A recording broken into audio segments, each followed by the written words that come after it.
एक व्यक्ति जो अपनी आंखों का उपयोग किए बिना देखने और बातचीत करने में सक्षम है। हेनरी ने मामले की गहराई में जाने का फैसला किया। जैसे ही उसने नीली किताब पढ़ना शुरू किया, दृश्य डॉक्टर चटर्जी के सामने कट गया। लॉर्ड्स और लेडीज अस्पताल में सर्जन के सामने एक सुबह डॉक्टर चटर्जी की तबीयत खराब हो रही थी। अपने साथियों के साथ चाय पीते समय जब वह खान उसके पास आता है तो वह उसे इसके बारे में बताता है।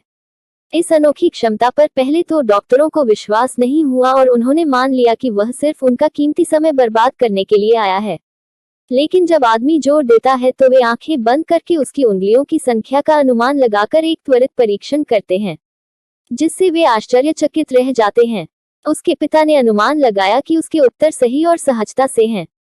फिर उसने डॉक्टरों को सूचित किया कि वह शहर में आ गया है। एक शो के लिए वह चाहते हैं कि डॉक्टर उन पर एक परीक्षण करें। उन्होंने कहा कि वह दर्शकों को यह साबित कर सकते हैं कि उनकी क्षमता वास्तविक है। डॉक्टर अपने सहयोगी के साथ बात करते हुए परीक्षण करते हैं और उन्हें प्रदर्शन करते हुए देखने के बाद परिणामों से चकित हो जाते हैं।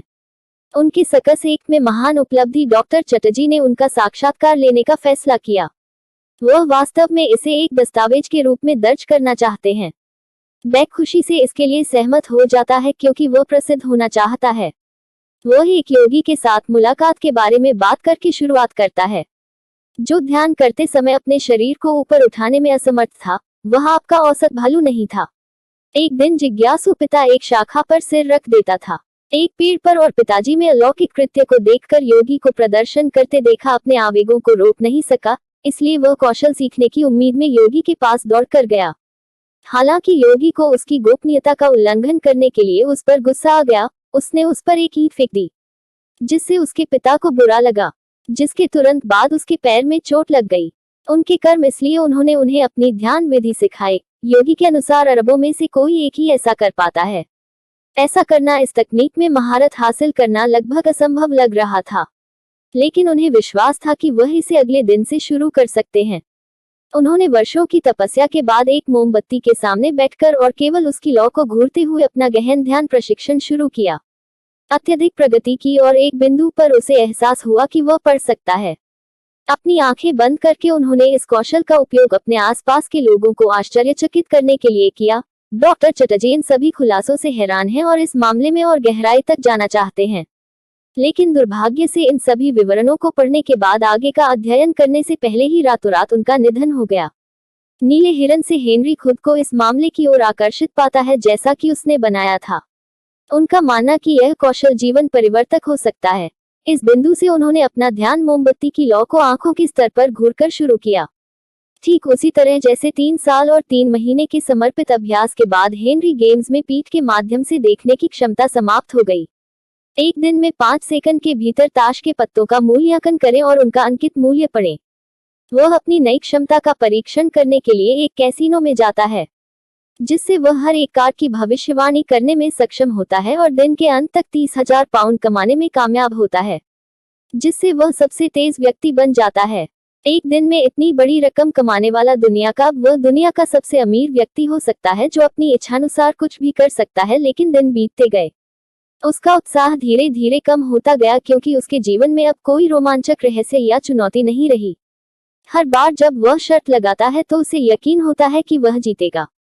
अपने नए जीवन से असंतुष्ट होकर हेनरी अपनी बालकनी से पैसे फेंकता है। वह पैसे में गिर जाता है।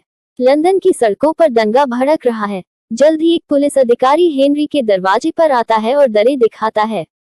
उसे अधिकारी की कार्रवाई के लिए सुझाव दिया गया है कि वह दान का एक अधिक प्रभावी रूप ढूंढे, जैसे कि अनाथालय, सार्वजनिक अस्पतालों या यहाँ तक कुछ मिनटों के लिए दान करना।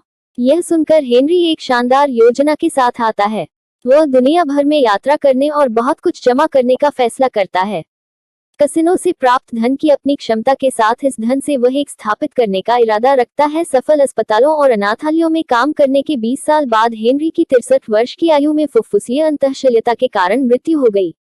इस समय तक वह $644 मिलियन की भारी राशि इकट्ठा करने में सक्षम थे और उन्होंने 21 अनाथालय खोले थे।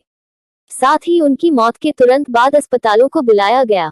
हेनरी के अकाउंटेंट, जिन्होंने उनसे विंस्टन शुगर का एक संक्षिप्त इतिहास लिखने के लिए कहा था, अंतिम दृश्य में महान हेनरी शुगर द्वारा छोड़ी गई विरासत को देखेंगे। उनका कहना है कि महान व्यक्ति का नाम हेनरी शुगर नहीं था और वह इसका खुलासा नहीं करना चाहते थे। असली बात यह है कि वह यह विचार व्यक्त करना चाहता था कि बड़े दिल और मानवता की भावना वाला कोई भी व्यक्ति ऐसा कर सकता है, हेनरी शुगर बने। मैंने जो कहा था उसे वापस लेता हूँ। फिल्म नंबर 2 अजीब जीवन शैली थी। दूसरी फिल्म सिल्वा नाम के एक व्यक्ति के साथ शुरू होती है। उसने अपने पुराने दोस्त जैक द लेडर से मिलने के लिए रेगिस्तान में घोड़े की सवारी करते देखा है। एक छोटे शहर के शेरिफ के रूप में जो वर्तमान में अपने भाई की पत्नी की कुछ जांच कर रहा है। हत्या का मुख्य संदिग्ध उसका लंगड़ा कर चलने वाला प्रेमी जो है, जिसे आखिरी बार कई घंटों की यात्रा के बाद उसके घर से बाहर निकलते देखा गया था। सिल्वा शहर में आती है और पुलिस स्टेशन में जाती है। दोनों दोस्त 25 साल दूर रहने के बाद एक दूसरे को देखकर बहुत खुश दिखाई देते हैं। इसके बाद जैक उसे अपने स्थान पर ले जाता है और वे रात के खाने पर बातचीत करना शुरू कर देते हैं। अल्वा उन क्षणों को याद करती है जो उन्होंने अतीत में एक साथ साझा किए थे। बातचीत अंततः एक रोमांटिक मोड़ लेती है और वे एक अंतरंग गतिविधि में शामिल हो जाते हैं। यहाँ हमें पता चला कि वे दोनों अतीत में एक रिश्ते में थे।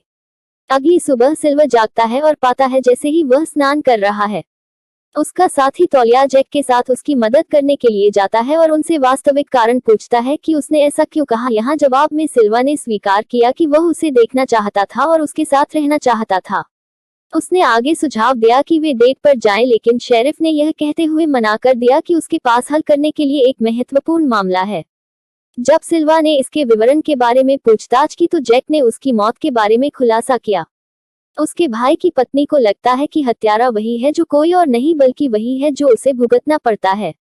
आई एम जैक को और भी संदेह है कि उसका साथी 25 साल बाद शहर में केवल उसके बेटे को भागने में मदद करने के लिए आया है। उसने उसे यह भी बताया कि शो का उसके भाई की पत्नी के साथ हिंसक संबंध था, जिसके कारण उसने उसे शहर में प्रवेश करने के खिलाफ चेतावनी दी थी। हालांकि जो उसने उसकी बात नहीं मानी और यह चांदी का वादा सुनकर उससे मिलना जारी रखा कि वह उसके बेटे को दूर भेज देगा, शहर से बहुत दूर।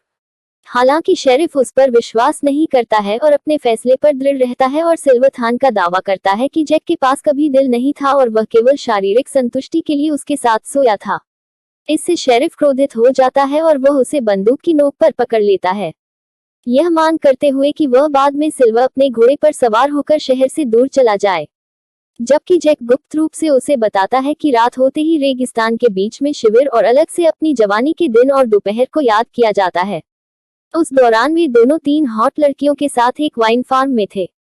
उन्होंने एक कंटेनर को तोड़ दिया और शराब पीना शुरू कर दिया और उस खुशी के पल के बीच दोनों लड़के लड़की को छोड़कर एक दूसरे को चूमने लगे। हम सदमे में हैं और वर्तमान में सिल्वर अपने खेत में लौटता है जहां वह अपने बेटे को सोता हुआ पाता है। वह तुरंत उसे जगाता है और शेरिफ को मनाने के अपने असफल प्रयास के बारे में सूचित करता है।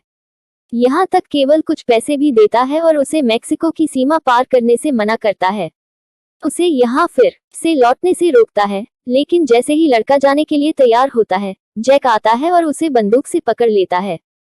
ट्वाइन सिल्वा अपने पूर्व साथी से बात करने की कोशिश करता है और जो इस व्याकुलता का उपयोग शेरिफ पर हमला करने के अवसर के रूप में करता है, क्योंकि हाथापाई में शामिल होने के लिए सिल्वर रिट्रीव्स चला जाता है और उन दोनों को लड़ाई बंद करने का आदेश देता है। इसके बाद वे तीनों अपनी बंदूकें तान देते हैं।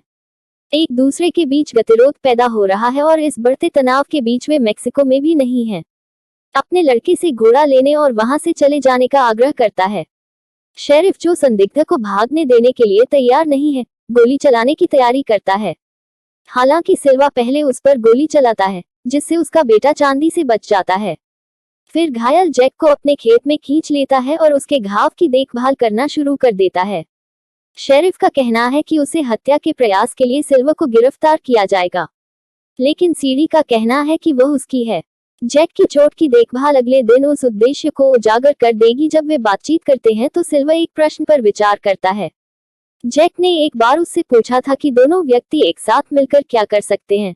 तब उसने उस प्रश्न का उत्तर दिया, अब वे एक दूसरे का समर्थन कर सकते हैं और एक दूसरे की देखभाल कर सकते हैं। उनका शेष जीवन वास्तव में मधुर था। मुझे आश्चर्य है कि क्या अगली फिल्म भी वही फिल्म होगी।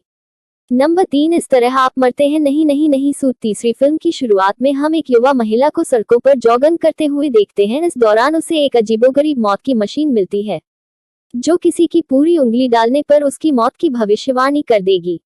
शुरू में घबराने के बावजूद अंततः वह एक सिक्का उछालने के लिए पर्याप्त साहस जुटा लेती है मशीन और फिर अपनी उंगली डालें। इसके बाद मशीन